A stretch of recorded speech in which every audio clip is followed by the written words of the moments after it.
베드야 스토리 베드야? 베드. 헤드 침대 이야기 정짜리. 베드 스토리. 아빠가 이생이한 것처럼 처음부터 끝까지 해봐. 아빠 어떻게? Hello everyone, I am 이창수. Welcome to bedtime. 베드 스토리 타임. 대박이다 진짜 이서인. 오. 얘들아 아빠 지금 출근해야 돼가지고 조금. 시작. 어쩌기 싫고. 얘들아 잘 자고 알았어. 좋은 꿈 꾸거라. 알았어. 어저께 거 다시 읽는 거야. 스윗. 우리 고유의 난방 장치 구들. 추위를 어떻게 이길까? 어떻게 이기긴 어떻게 이겨? 그냥 집으로 자면 되지.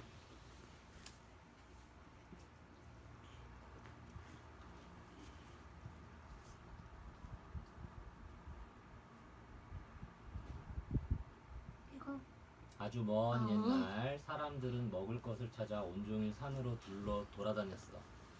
나무 열매도 따고 사슴이나 노루, 물고기도 잡았지.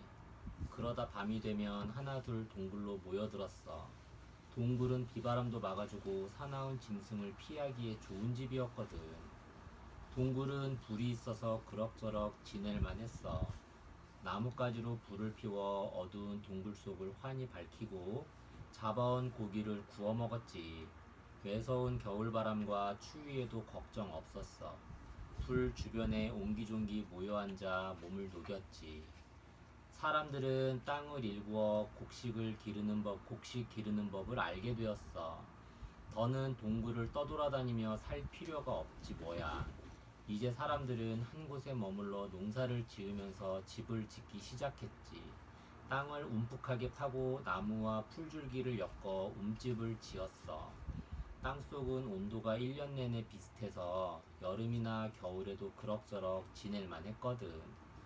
하지만 매서운 추위가 몰아칠 때 바닥에서 올라오는 차가운 기운은 견디기 힘들었어.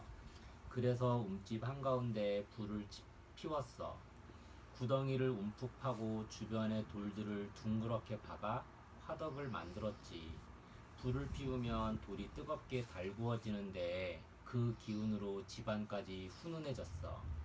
그런데 집 한가운데 화덕이 있으니 불편하지 뭐야.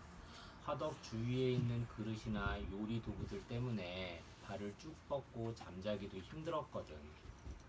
그럼 화덕을 집 한쪽으로 옮겨볼까? 양쪽에 돌을 세우고 흙을 발라 벽에 붙였어. 화덕은 점점 아궁이에 솥을 걸어 음식을 하는 부뚜막 모양을 갖춰갔어. 아궁이에 뗀 불이 돌을 달구어 부뚜막에 걸터 앉으면 뜨끈뜨끈했는데 이게 바로 구들의 시작이야. 집 한쪽에만 있어서 쪽구들이라고 했지. 뜨끈뜨끈한 구들 위에 아예 누워 잘 수는 없을까?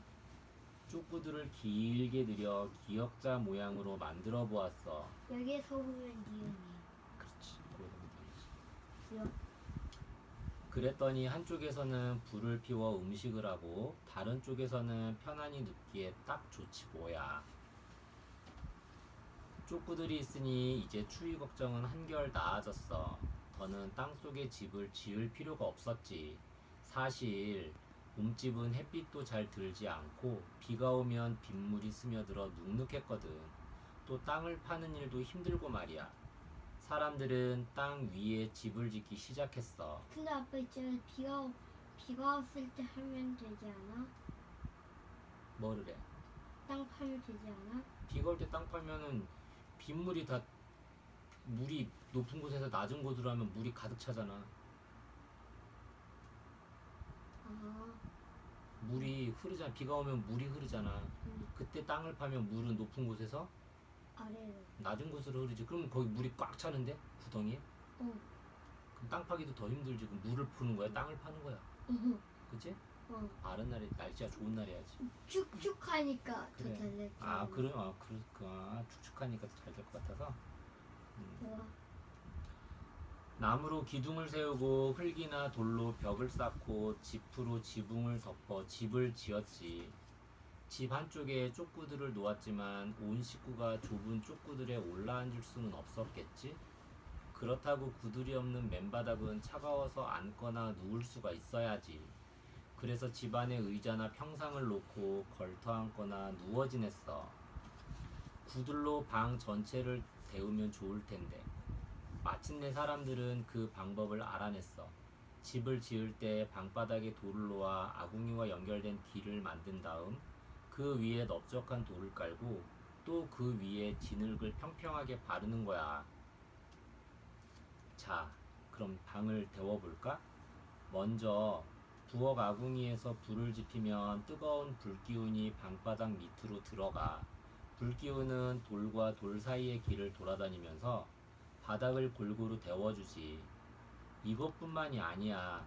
방바닥의 따뜻한 기운은 위로 올라가고 위에 있던 차가운 공기는 아래로 내려오면서 방 안 전체가 따뜻해지는 거야.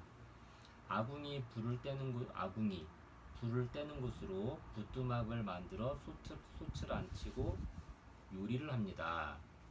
고래, 불을 놓아 불길과 연기가 지나가도록 만든 길입니다. 구들장, 고래를 덮어 방바닥을 만드는 넓적하고 평평한 돌입니다. 굴뚝, 연기가 빠져나가는 곳입니다. 이제 사람들의 생활은 많이 달라졌어. 신발을 벗고 방에 들어가 따끈따끈한 바닥에 앉아 지내게 되었지. 그리고 아궁이에서 가까운 아랫목은 아무래도 더 따뜻하겠지? 한겨울 추위에 꽁꽁 언 발도 아랫목에 깔아놓은 이불 밑에 쏙 넣으면 금세 사르르 녹여주었어. 아궁이에서 불을 뗄 때 생기는 연기는 굴뚝을 통해 집 밖으로 빠져나가지. 굴뚝을 잘 만들어야 연기가 잘 빠지고 구들도 골고루 데울 수 있기 때문에 구들을 도울 때는 먼저 굴뚝 자리부터 정했대. 굴뚝으로 나온 연기는 집 주변으로 솔솔 퍼지면서 나쁜 벌레와 병균을 없애주었지. 우리가 구들로 바닥을 데워 방 전체를 따뜻하게 할 때 다른 나라에서는 난로를 피워 공기를 데웠어. 난로는 불을 떼는 동안에만 방 안이 따뜻했고 불이 꺼지면 자연히 방 안도 추워졌지. 게다가 난로를 장작으로 떼면 방 안에 재와 먼지가 날렸지. 구들은 우리나라만의 독특한 겨울나기 방법이었어. 구들은 아침에 한 번만 떼면 저녁밥 할 때까지 따뜻하니까 장작도 적게 들고 간편해서 좋았어. 아, 아빠 근데 있잖아. 그쪽으로 제가 따라가서 막히면은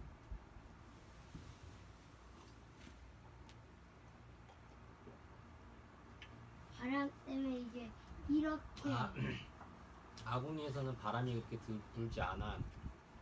아궁에서 바람이 불지 않고 쟤는 그리고 아궁이에만 있어. 여기는 불하고 연기 가벼운 것만 이렇게 날아가는 거야. 이렇게 따라서.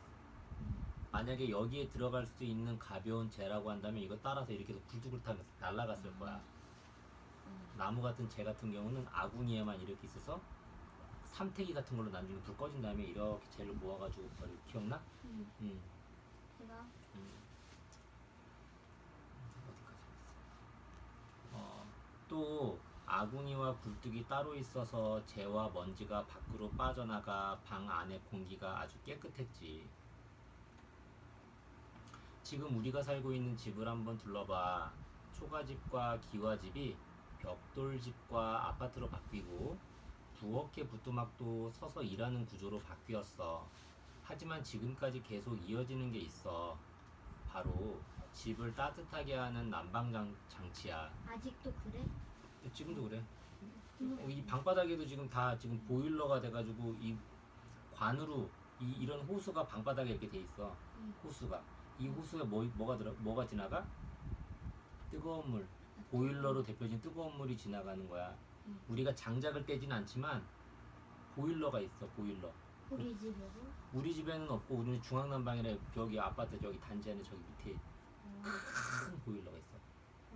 이 아파트 전체를 때워주는 집집마다 있는 보일러가 아니고 큰 보일러.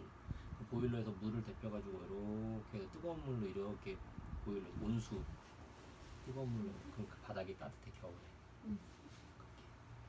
음. 이거 바로 집을 따뜻하게 하는 난방장치야. 나무를 떼지 않고 석유나 가스로 방을 데우는 건 다르지만 바닥을 골고루 데우는 방식은 구들과 마찬가지거든. 수천 년을 이어온 구들의 힘 정말 대단하지? 정보마당, 우리 고유의 난방장치 구들. 우리나라는 땅 모양이 남북으로 깁니다. 그래서 북쪽 지방과 남쪽 지방의 온도 차이가 많이 나지요. 백두산이 있는 북쪽 지방은 겨울에 영하 30에서 40도까지 내려가고 눈도 많이 내려 무척 춥습니다. 그래서 이 지역 사람들은 집안을 따뜻하게 하여 추위를 이겨내려 했지요. 여러 가지 방법으로 집 안에 불을 떼보았는데 그런 과정에서 발전해 온 것이 바로 구들입니다. 구들은 방바닥 아래 돌을 깔고 그 돌을 데워진 방 안 전체를 따뜻하게 하는 난방장치로 구들이라는 말도 구운 돌에서 생겨났죠. 수천 년 동안 우리 민족의 따뜻한 겨울나기를 도와준 구들은 과학적으로 우수할 뿐 아니라 건강에도 좋은 자랑스러운 우리의 문화유산입니다. 사진으로 보는 구들의 역사. 움집의 화덕. 서울 암사동에서 발견된 동그란 움집터입니다. 한가운데 움푹 파인 곳이 화덕자리입니다. 이곳에 돌을 동그랗게 박아 불을 피워서 음식도 하고 추위도 달랬지요. 철기시대 쪽구들. 경상남도 사천시에서 발견된 집터입니다. 방 한- 그렇지. 그것도 쪽구들, 여기도 쪽구들. 그렇구나. 기역자 모양의 쪽구들 자리가 있습니다. 한쪽에서는 불을 피우고 다른 쪽에서는 걸터 앉아 쉬던 곳이지요. 고구려 쪽구들. 고구려 사람들이 살았던 집의 쪽구들입니다. 서울 아차산 유적지에서 발견되었습니다. 쇠로 만든 붓두막. 옛 고구려 땅에서 발견된 쇠로 만든 붓두막입니다. 아궁이에 솥을 걸쳐놓고 요리를 할 수 있습니다. 부엌. 고구려 벽화에 있는 부엌 모습입니다. 아궁이에 불을 떼면서 붓두막에 솥을 올려놓고 음식을 합니다. 고려시대 절터 구들. 고려시대 회암사라는 절터에서 발견된 구들 모습입니다. 방 안 전체를 데울 수 있도록 구들을 깔았지요. 여러 갈래로 길게 뻗은 고래의 모습과 구들장이 잘 남아 있습니다. 조선시대 옹기 굴뚝. 조선시대 때 옹기로 만든 굴뚝입니다. 우리 민족은 굴뚝을 중요하게 생각해서 굴뚝을 만드는데 꽤 정성을 들였답니다. 초가 굴뚝. 초가마당에 만들어진 굴뚝입니다. 흙으로 높이 쌓고 그 위에 굴뚝을 만들었습니다. 경복궁 아미산 굴뚝. 경복궁이 있는 아미산 굴뚝입니다. 왕비가 생활하던 구들방과 연결된 굴뚝이지요. 육각형 모양의 굴뚝벽에 학, 공황, 소나무, 새, 사슴과 같은 동물들이 새겨져 있습니다. 옛 기와집의 온돌방 내부. 구들이 방 전체에 깔린 방입니다. 방바닥이 따뜻하여 사람들은 바닥에 앉아서 생활하였고 이것은 방 안 가구 배치에도 영향을 주었습니다. 주로 앉아서 지내는 아랫목에는 눈높이 아래에 오는 낮은 가구들을 놓고 윗목에는 키가 큰 서랍장이나 장롱을 놓았습니다. 한 번 불을 떼면 100일 동안 따뜻한 신비의 아자방 구들. 지리산 칠불사에 있는 아자방은 우리나라에서 가장 오래된 구들로 알려져 있습니다. 칠불사는 가락국 수로왕의 7왕자가 수행을 해서 깨우침을 얻었다는 절이지요. 방바닥 모양이 한자인 아자처럼 생겼다고 해서 아자방입니다. 아자방 구들은 한 번 불을 떼면 45일이나 뜨겁고 따스한 온기는 무려 100일이나 갔다고 합니다. 아자방은 사용한 흙부터 달랐는데 구들 밑에는 15에서 20cm 정도의 생선회로 다진 단열층이 있다고 합니다. 구들은 부채살 모양으로 시작해서 다시 부채살로 모아져 굴뚝까지 연결되지요. 구들의 높이는 어른 키보다 커서 방고래에 들어가 꼿꼿이 선체로 움직일 수 있을 정도입니다. 7지게나 되는 땔감을 한꺼번에 놓고 불을 뗄 만큼 아궁이도 아주 크다고 합니다. 아자방은 신라 효궁왕 때 구들도사로 불리던 담공화상이라는 스님이 13년간 공을 들여 지었다고 전해집니다. 그런데 이런 신비의 아자방은 한국 전쟁 때 불에 타 무너지고 말았습니다. 전쟁이 끝나고 당시 주지 스님이 다시 지으려고 했지만 아무리 애써도 잘 되지 않았습니다. 그래서 물어물어 마침내 김용달이라는 솜씨 좋은 구들 장인을 찾아냈고 1982년에 아자방은 다시 지어졌습니다. 옛 모습을 어느 정도 되찾았지만 1000년 전에 지어진 구들의 비밀을 완전히 풀지는 못해 따스함이 예전처럼 그리 오래가지는 못합니다. 봄, 가을에 불을 떼면 일주일 정도는 따스한 기운이 남아있고 아주 추운 겨울이면 사나흘은 따뜻하다고 합니다.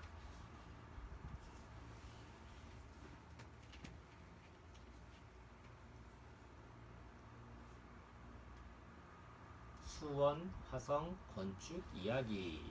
화성은 어떻게 지어졌을까? 정조 임금은 새로운 도시를 만들어 새로운 정치를 하고 싶었습니다. 그래서 넓고 기름진 땅에 성을 쌓기로 마음먹었지요. 정조 임금의 명을 받은 총리 대신은 깊은 생각에 빠졌습니다. 어떻게 하면 백성들이 편안히 살 수 있고 적이 쳐들어와도 끄떡없는 성을 쌓을 수 있을까? 백성들은 드나들기 편하고 적군은 얼씬도 못하는 성문을 지어야지. 성문은 어디에 만들까? 백성들이 드나들기 편하도록 동서남북에 하나씩 만드는 게 좋겠군. 적이 쳐들어왔을 때 성문이 쉽게 뚫리면 큰일이야. 그래, 성문 바깥에 항아리를 반으로 쪼갠 것처럼 벽을 쌓고 문을 하나 더 만들어야겠어. 적군이 바깥문을 부수고 들어오면 가운데로 몰아넣고 공격하면 되잖아. 적군이 성문에 불을 지르면 어쩌지? 불을 쉽게 끌 수 있게 성문 위에 물구멍을 5개쯤 만드는 거야. 그래도 마음이 안 놓여. 그렇지. 성문 양 옆에 바깥쪽으로 쑥 나온 적대를 쌓는 거야. 평소에는 성문에 접근하는 사람들을 감시하고 적이 쳐들어오면 성문 앞에 있는 적군들을 위에서 마음껏 공격할 수 있을 거야. 성문에다 무시무시한 도깨비 얼굴을 그려 넣을까? 적군이 무서워서 벌벌 떨겠지. 코에 활을 쏠 수 있는 구멍도 내야지. 화성 북쪽에 있는 성문, 장안문입니다. 임금님이 탄 수레가 거뜬히 지나다닐 만큼 넓습니다. 성문 바깥에는 옹성이 한 겹 더 둘러있어 적이 쳐들어와도 끄떡 없습니다. 수백 년 세월이 흘러도 허물어지지 않고 비바람에도 무너지지 않는 성벽을 쌓아야지. 돌로 쌓을까? 벽돌로 쌓을까? 아무래도 튼튼하기로야 돌 중에서도 화강암이 제격이지. 단단한 화강암을 쪼개고 다듬어서 쌓아야겠어. 크기가 다른 돌을 서로 맞물리도록 쌓는 게 좋겠어. 중간중간에 받침돌을 하나씩 안으로 길게 박아두면 훨씬 튼튼한 성벽이 될 거야. 바닥에서 허리까지는 안으로 들여 쌓고 허리부터 위까지는 밖으로 내밀어서 쌓는 거야. 그러면 적군이 성벽을 쉽게 오르지 못할걸. 또 성벽 안쪽에 흙을 쌓아 받치면 절대 무너지지 않아. 눈이나 빗물이 성벽에 스며들면 무너질 텐데 벽 위쪽에 길쭉한 돌을 눈썹처럼 약간 튀어나오게 박으면 어떨까?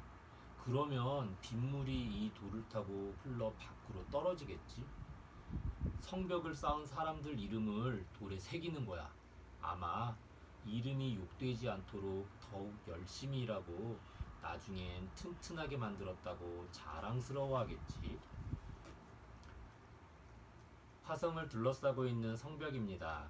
땅 모양을 따라 굽었다 휘었다 구불구불한 모양입니다. 화강암을 깎고 다듬어서 빈틈없이 쌓아 성을 안전하게 지켜줍니다. 보이지 않는 곳에 꼭꼭 숨은 문을 만들어야지. 성 밖에서는 문이 보이면 안 돼. 골짜기나 성벽이 움푹하게 들어간 곳에 숨은 문을 만드는 거야. 혹시 적들에게 들키면 어쩌지? 그럴 때는 흙을 채워 재빨리 문을 막을 수 있게 해야겠어. 후미진 성벽에 숨어 있는 암문입니다. 적군들 몰래 식량을 성 안으로 들여오고 연락군들의 소식을 전하러 드나드는 문입니다. 한양에 계신 임금님께 성의 소식을 전해야지. 연기와 불을 피워 올려 소식을 전하는 게 빠르겠지. 멀리까지 전하려면 높은 곳에다 피워야 할 텐데 성벽보다 더 높이 쌓아야겠군. 불구멍이 서로 마주보게 만들면 좋겠어. 한 사람이 두 군데에 불을 피울 수 있으니까 말이야. 봉화를 올려 소식을 알리는 봉돈입니다. 낮에는 연기를 피우고 밤에는 불을 피웁니다. 성안이 편안할 때는 남쪽 굴뚝 하나에만, 적이 쳐들어왔을 때는 5개 모두 피워 올립니다. 대포를 마음 놓고 멀리까지 쏠 수 있는 높은 집을 지어야지. 대포를 쏘는 포수가 화살에 맞지 않아야 할 텐데 구멍 안에 숨어서 대포를 쏘게 하면 어떨까? 소라 껍데기처럼 빙빙 돌아가는 모양의 계단을 만드는 거야. 계단을 타고 올라가면서 대포 구멍을 많이 낼 수 있잖아. 계단 높은 곳에서 대포를 쏘면 멀리 나가겠지. 벽은 둥근 모양으로 벽돌을 촘촘하게 쌓아 올려야겠어. 그러면 대포에 맞아도 쉽게 무너지지 않아. 꼭대기에서는 적군의 움직임을 살펴볼 수 있게 해야지. 맨 아래에는 무기를 넣어두는 창고를 만들고 군사들이 지낼 수 있는 방도 만드는 거야. 성 주변을 감시하고 적을 공격하는 공심돈입니다. 계단을 빙글빙글 돌아가며 쌓아 올려 소라각이라 부르고 가운데가 비어 있어서 공심돈이라고도 합니다. 꼭대기에는 망을 보는 곳이 있고 맨 아래에는 군사들이 쉴 수 있는 방이 있습니다. 성을 가로지르는 개천에 물이 잘 흐르도록 수문을 만들어야지. 성안을 가로지르는 개천을 막으면 성안이 몽땅 잠겨버릴 거야. 그렇다고 개천 위에만 성벽을 안 쌓을 수도 없잖아. 그래, 다리처럼 위로 사람이 지나다니는 문을 만들면 되잖아. 비가 많이 내려도 물이 잘 빠지도록 커다란 구멍을 7개쯤 내야겠어. 숨은 다리 앞에는 오갑기둥을 세워 뱃머리처럼 물을 가르게 해야지. 구멍을 그냥 뻥 뚫어놓을 수 없지. 쇠창살로 막아두어야겠군.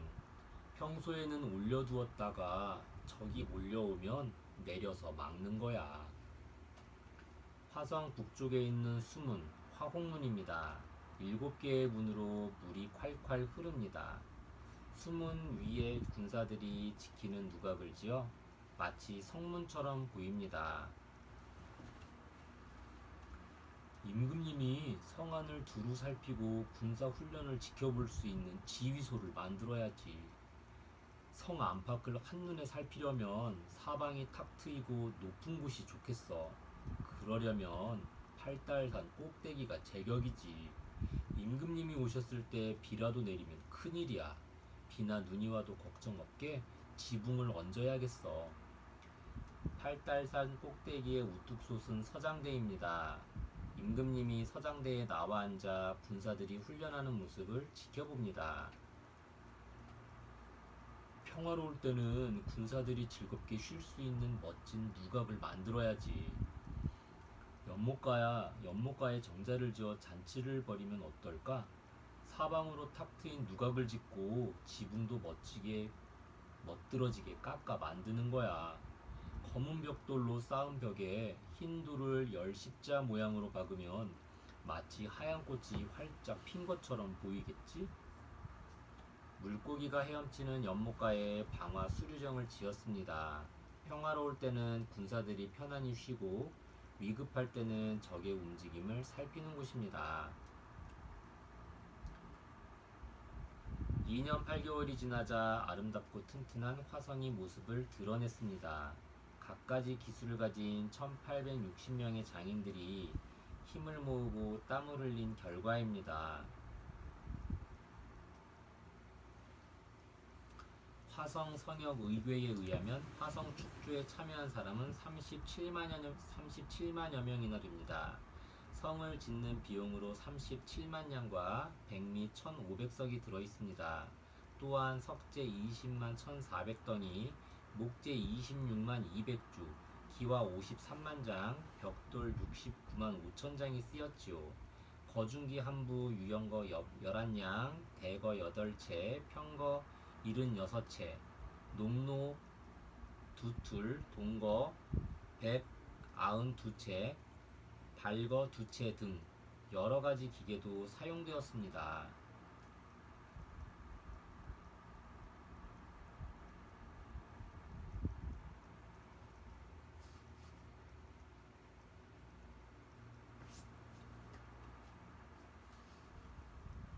정보마당 세계문화유산 수원 화성. 세계문화유산으로 지정 보호되고 있는 수원 화성은 조선 정조대왕의 꿈이 담겨있는 곳입니다.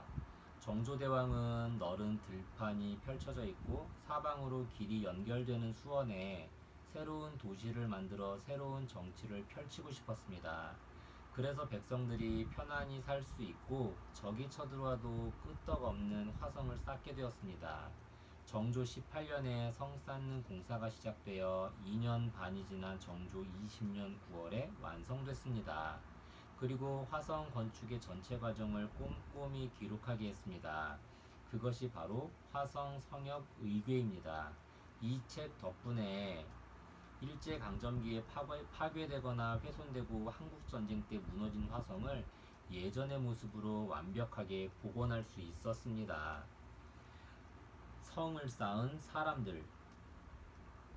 정조대왕은 영의정을 지냈던 최재공과 홍문관에 근무하던 젊은 실학자 정약용을 불러 화성을 쌓도록 명했습니다. 최재공은 성을 쌓는 일을 총감독했고 중국을 통해 들어오는 서구 문물에 밝았던 정약용은 성을 어떻게 쌓을지 설계하고 쌓는 방법을 제시했습니다. 성설, 공성도설, 누조도설, 현안도설, 포루도설, 기중도설 등의 책을 써서 새로운 축성 방안을 도입하고 제시했지요. 설계도에 따라 각 부문별로 많은 장인들이 참여했습니다. 목수 335명, 미장이 295명, 석수 662명을 비롯해 벽돌 굽는 와벽장, 대장장이, 기와 덮는 계장, 수레 만드는 거장, 단청칠하는 화공 등이 있었지요. 이 외에도 공사에 참여한 사람들과 장인들을 포함하면 모두 37만여 명이나 되었습니다. 화성 성역 의궤.